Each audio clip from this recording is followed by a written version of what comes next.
Birmingham fire and rescue personnel arrived on the scene and transported him to UAB Hospital, where UAB Hospital staff pronounced him deceased.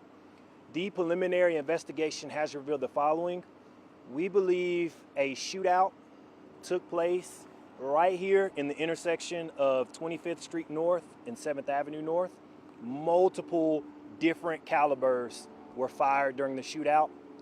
Our detectives have at least one lead on what they believe led to the shootout.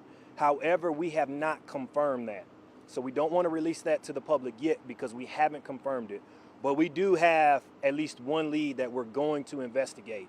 We do believe that this was a targeted incident. It was not random. There was nobody that was sought out in this shooting but who got hit and who was firing the shots. We have no one in custody, and our officers have began canvassing the neighborhood. We have a park nearby. There was nobody that was injured in the park, nobody that was here when the gunfire took place that we know of, because our officers have tried to make contact with witnesses. However, no one has come forward. So we want to urge Crime Stoppers is the best avenue so you can remain anonymous and receive a cash reward for your tip. Was the victim still in the Chrysler when y'all first got on the scene? So the officers located the victim. You see where there's some air conditioners behind me near the apartments. That's where our officers found the victim. So the victim was able to run away from the Chrysler, however, collapsed near a set of air conditioners. Did you say adult male? Adult male.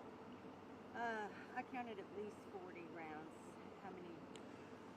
I counted at least 50 evidence markers. And the scary thing about the evidence markers, they don't only get put down just for one shell casings. Those could be multiple shell casings just using one marker. So we know we at least have at least 50 shell casings in the roadway near an area where kids play, families gather all the time.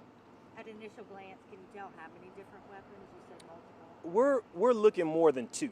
We are looking more than two. So this was a full-fledged shootout. Another vehicle involved? We believe there's more vehicles, more people out here. So we're just urging the public. These individuals got in a shootout in broad daylight in a busy, popular intersection. So please come forward if you know something. Again, we're pointing this out because it is in the public. The victim was driving a gray Chrysler 300 near the 2500 block of 7th Avenue North. So if you know someone, if this is information that you have, please come forward. When you said that you guys have a lead on what may have led to it, was that something that the victim told you guys, like as he was being transported? Is that how you got that information? The victim wasn't able to give a statement. How we have our lead is pure police work. We have officers that know their beat, that know their area, and the officer knew some of the parties involved, including the victim. So our lead was gathered purely from our officers' hard work every day. As we can see, this apartment complex is right at this intersection. Did any of the bullets hit any of the complex or have any stray bullets or anything like that? Not that we know of, but anytime you have this many rounds being fired, we are extremely lucky no one else was hit. And if you come home and find your apartment shot into, please give us a call. We'll be right out. Since your officers are familiar with some of those involved, can you tell us what may be a possible motive in this? We can't. We want to hold on to it. However, we do want to point out that we at least have some lead to go off on. Anytime you have a shooting where 50 rounds were fired, we have to let the public know that we do at least have a lead. That's the reason why we're putting that out there. We don't want the public to panic because we do have at least one lead that we're going to investigate.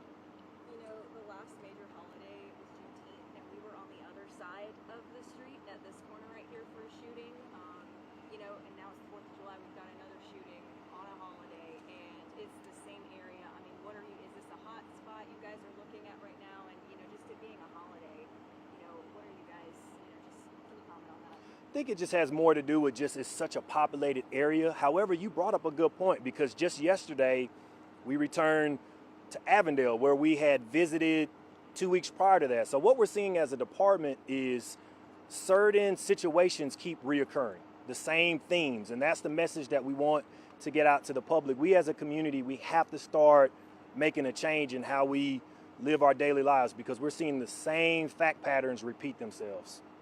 So because officers have leads, are they going to begin talking to people who they believe may have been involved in this? Like, is that part of the pipeline? Yes, ma'am. We are going to begin investigating immediately.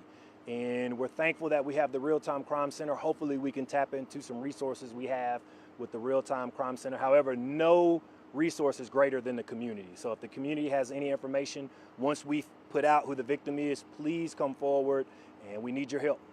So you said that your officers who worked this week, kind of working with the victim, what may have led to this, do you guys believe at this point that everybody involved is from this area? We don't want to put out where they're from. However, our officers have had prior contacts with at least one of the parties being the victim. All right, thank you so much, everyone. Thank y'all.